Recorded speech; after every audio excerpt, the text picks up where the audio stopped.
आप सभी साथियों का और विद्यार्थियों का टीचर्स क्लासवे के यूट्यूब प्लेटफॉर्म पर स्वागत है। और आज एक बार फिर मैं आप लोगों के साथ इतिहास के बहुत ही महत्वपूर्ण टॉपिक नवीन राज्यों का उत्थान के बहुत महत्वपूर्ण प्रश्नों पर चर्चा करूंगा। तो चलिए शुरुआत करते हैं। आज का टॉपिक है नवीन राज्यों का उत्थान। आज का टॉपिक है नवीन राज्यों का उत्थान। और आज का पहला महत्वपूर्ण प्रश्न है कि किस संधि से बंगाल में द्वैध शासन लागू किया गया। तो किस संधि से बंगाल में द्वैध शासन लागू किया गया? तो इलाहाबाद की संधि से। इलाहाबाद की संधि से बंगाल में द्वैध शासन लागू किया गया था। और इलाहाबाद की संधि कब हुई थी? इलाहाबाद की संधि 1765 ईस्वी में हुई थी। ठीक है, नेक्स्ट। प्लासी के युद्ध के बाद किसे बंगाल का नवाब बनाया गया? तो प्लासी के युद्ध के बाद मीर जाफर को बंगाल का नवाब बनाया गया। मीर जाफर को अंग्रेज़ों का कुत्ता भी कहा जाता था।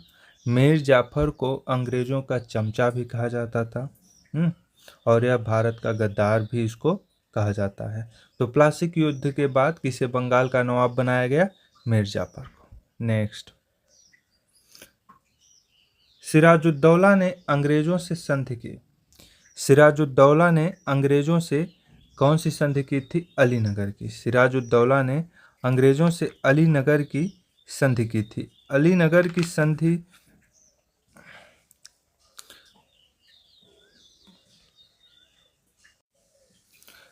अलीनगर की संधि 9 फरवरी 1757 ईस्वी को 1757 ईस्वी को अलीनगर की संधि सिराजुद्दौला ने अंग्रेज़ों से की थी। नेक्स्ट। अंग्रेज़ों से मतभेद होने पर मीर कासिम अपनी राजधानी कहाँ ले गया? अंग्रेज़ों से मतभेद होने पर मीर कासिम अपनी राजधानी कहाँ ले गया? तो मीर कासिम अपनी राजधानी मुंगेर ले गया। नेक्स्ट। बक्सर के युद्ध का विजेता था। बक्सर के युद्ध का विजेता था। तो बक्सर का युद्ध जो हुआ था उसके विजेता हेक्टर मुनरो थे। हेक्टर मुनरो बक्सर के युद्ध का विजेता था। और नेक्स्ट। बक्सर के युद्ध का मुख्य कारण क्या था? बक्सर के युद्ध का मुख्य कारण क्या था? यह बहुत ही महत्वपूर्ण प्रश्न है। तो बक्सर के युद्ध का मुख्य कारण ईस्ट इंडिया कंपनी के द्वारा वाणिज्यिक अधिकार का दुरुपयोग। ईस्ट इंडिया कंपनी के द्वारा वाणिज्यिक अधिकार का दुरुपयोग, यही बक्सर के युद्ध का मुख्य कारण था।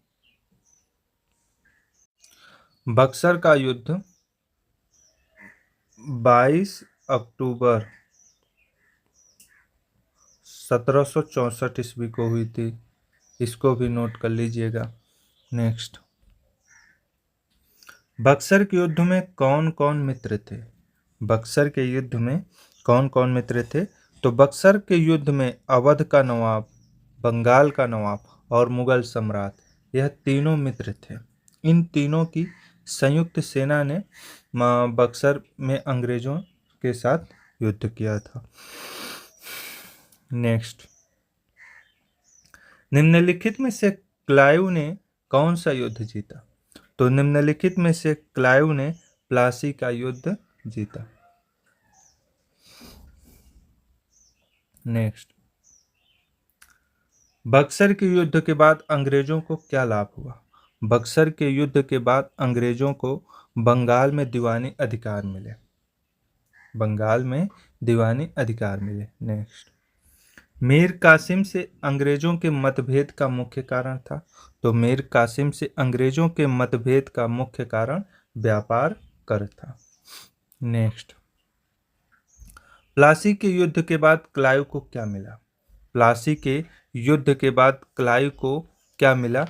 यह बहुत ही महत्वपूर्ण प्रश्न है। प्लासी के युद्ध के बाद क्लाइव को बंगाल का गवर्नर नियुक्त हुआ। प्लासी का युद्ध 23 जून 1757 ईस्वी को हुआ था। प्लासी का युद्ध 23 जून 1757 ईस्वी को हुआ था। इसे भी नोट कर लीजिएगा। नेक्स्ट, अवध के अंग्रेजी राज में विलय के समय अवध का नवाब था। अवध के अंग्रेजी राज्य में विलय के समय अवध का नवाब था वाजिद अली शाह। नेक्स्ट, सिराजुद्दौला के बाद गद्दी पर कौन बैठा? तो सिराजुद्दौला के बाद गद्दी पर मीर जाफर बैठा था, जो कि सिराजुद्दौला के साथ गद्दारी की थी। नेक्स्ट, सिराजुद्दौला की प्लासी के युद्ध में पराजय का मुख्य कारण था, या सिराजुद्दौला की प्लासी के युद्ध में पराजय का कारण था क्लाइव की कूटनीति। नेक्स्ट, प्लासी कहाँ है? प्लासी कहाँ है? तो प्लासी बंगाल में है। नेक्स्ट, 16वीं सदी में बंगाल के किस नवाब ने मुगल दरबार को दिए जाने वाले कर की राशि कम कर दी थी? तो अलीवर्दी खान ने 16वीं सदी में बंगाल के नवाब थे और वह मुगल दरबार को दिए जाने वाले कर की राशि कम कर दी थी। नेक्स्ट, बक्सर के युद्ध में भारतीय संघ में सम्मिलित थे। बक्सर के युद्ध में भारतीय संघ में सम्मिलित थे मीर कासिम और शुजाउद्दौला। मीर कासिम और शुजाउद्दौला। नेक्स्ट, बंगाल के किस नवाब ने यूरोपियों की तुलना मधुमक्खियों से की थी? तो अलीवर्दी खान ने यूरोपियों को मधुमक्खी कहा था। नेक्स्ट, प्लासी के युद्ध में ब्रिटिश विजय का प्रतिफल क्या था? प्लासी के युद्ध में ब्रिटिश विजय का प्रतिफल क्या था?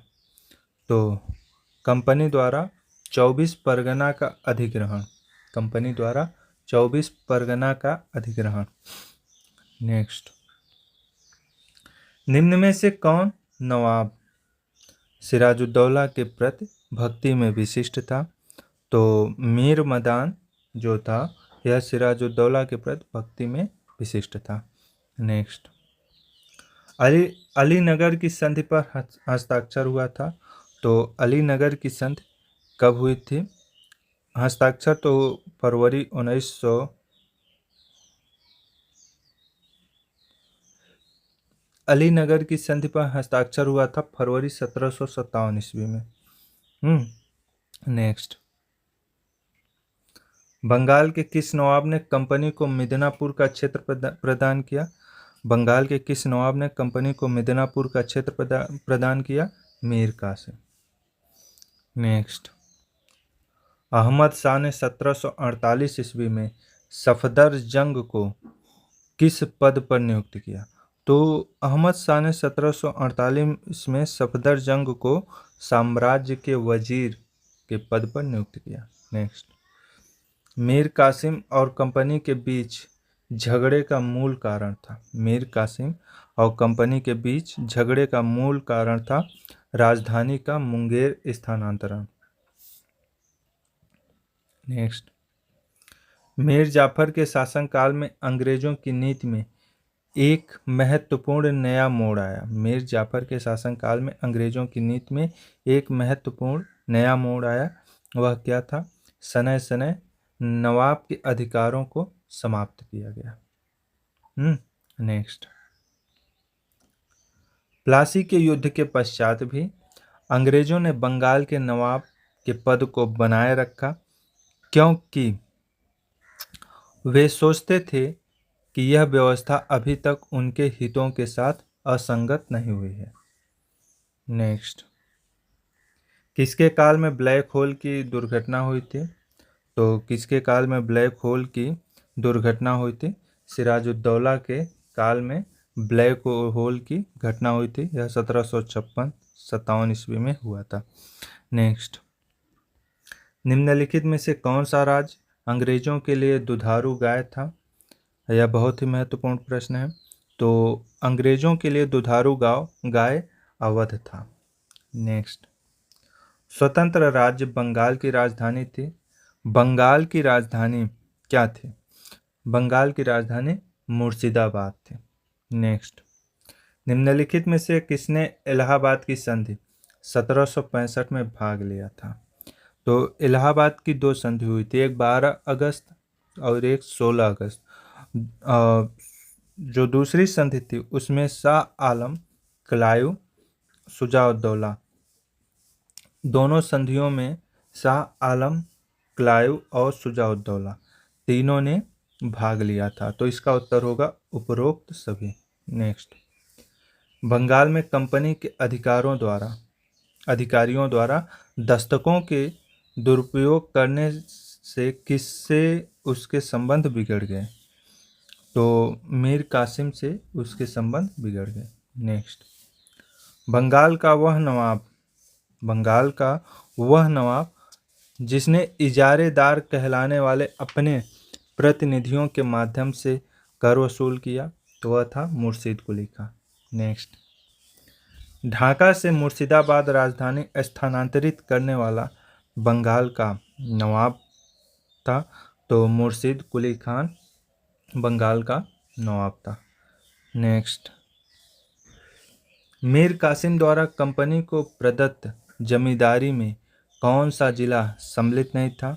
तो मीर कासिम द्वारा कंपनी को प्रदत्त जमींदारी में मुजफ्फरपुर जिला सम्मिलित नहीं था। नेक्स्ट, 1751 ईस्वी में अलीवर्दी खान ने यथार्थ रूप से उड़ीसा का समर्पण निम्नांकित को कर दिया था। तो रघुजी भोंसले को निम्नांकित कर दिया था। नेक्स्ट, राजवल्लभ, घसीटी बेगम, शौकत जंग निम्नांकित में से किसके प्रधान शत्रु थे? तो यह सब सिराजुद्दौला के प्रधान शत्रु थे या जानी दुश्मन थे। एक दूसरे के खून के प्यासे भी थे। नेक्स्ट, अलीवर्दी खां द्वारा 1751 ईस्वी में उड़ीसा मराठों को सौंपने के पीछे का प्रमुख कारण क्या था? सैनिक दृष्टि से मराठों से छेड़ता। सैनिक दृष्टि से मराठों से छेड़ता। नेक्स्ट, बंगाल में मुर्शीद कुली खां के राजस्व सुधारों के परिणाम स्वरूप वहाँ का वार्षिक राजस्व हो गया 1.5 करोड़ रुपए। नेक्स्ट, सिराजुद्दौला द्वारा अपनी मसनद खोने का कारण था। सिराजुद्दौला द्वारा अपनी मसनद खोने का कारण था आंतरिक साजिशें और विश्वासघात। नेक्स्ट, बंगाल का नवाब मुगल सूबेदार मुर्शीद कुली खां मूलतः कौन था? तो मुर्शीद कुली खां एक दक्षिण भारतीय ब्राह्मण था। नेक्स्ट, निम्नलिखित में से किसके शासन के साथ बंगाल की सूबेदारी आनुवंशिक हो गए? तो किसके शासन के दौरान बंगाल की सूबेदारी आनुवंशिक हो गई? मुर्शीद कुली खां। नेक्स्ट, निम्नलिखित में से बंगाल का वह कौन सा नवाब था जिससे मराठों ने नजराना वसूल किया था? तो अलीवर्दी खान से मराठों ने नजराना वसूल किया था। नेक्स्ट, बंगाल का कौन सा नवाब अपनी न्यायप्रियता हेतु इतना प्रसिद्ध था कि लोग यह विश्वास करने लगे थे कि वह नौश खान के शासन के अंतर्गत रह रहे हैं? तो बंगाल का वह नवाब शुजाउद्दीन था। नेक्स्ट, 1775 ईस्वी में किसने बंगाल के समकालीन नवाब को बेताल या छाया पुरुष या घास फूस का आदमी कहा? तो यह कोलकाता के सर्वोच्च न्यायालय के न्यायाधीश इम्पे ने कहा था। तो यह कुछ महत्वपूर्ण प्रश्नों का श्रृंखला था जो मैंने आप लोगों के साथ साझा किया। आप लोग अपनी तैयारी इसी रूप से करते रहिए, निश्चित रूप से आप लोगों को सफलता मिलेगी। थोड़ी सी गर्मी अत्यधिक होने के कारण मैं वीडियो डेली नहीं बना पा रहा हूँ, लेकिन कोशिश करूँगा कि डेली बनाऊँगा। ठीक, धन्यवाद।